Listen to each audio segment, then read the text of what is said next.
We head back to the voicemail of Truth and Reason. Another one about the quarterback, Baker Mayfield.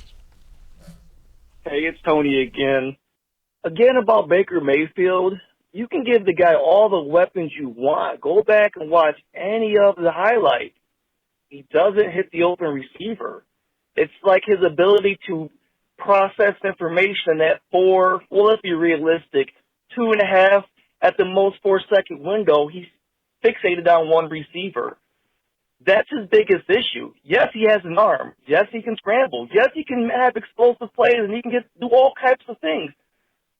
But his processing ability is what's in question here. I really feel that if he had a better processor, and as far as that goes, he could have been signed to the biggest contract. But, give him all the weapons you want. He still has to get the ball to him. And, I have to go on with what Mary Kay said a little while back, that his ability to survey the field is just not up to par with the competition in our own division. I mean, you got a guy, Joe Burrow's the number 1 overall pick, and he's making Baker Mayfield look like, well, why did we even think about picking him? Just let me know what you guys think. All right. As always, appreciate the voicemail. And I said this earlier, D-Man, I think Baker lost his confidence, didn't trust what he saw as the season went along last year. He looked, before he threw the interception against Kansas City, ball was coming out quick, he was making decisions, and then, again, that's the first game of the year.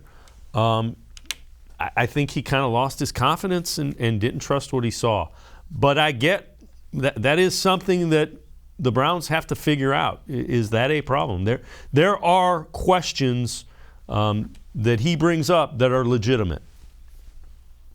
Yeah, and we have to remember too that there is such a thing as a recency bias. And right now, we in Cleveland are going through a difficult time because we are processing the quarterback play that we've seen in this postseason. It is so recent. It's right on top of us. And, of course, the 2 quarterbacks remaining, Matthew Stafford and Joe Burrow, are 6-0 in the playoffs, and they played really well for the most part. I know the total QBR for Burrow in a couple of those games wasn't all that great. I think for Stafford, one of them wasn't. But, you love what you've seen from both those guys for the most part. So we are going through that part of it where if we stepped away for a couple of months later, we might not have as much angst.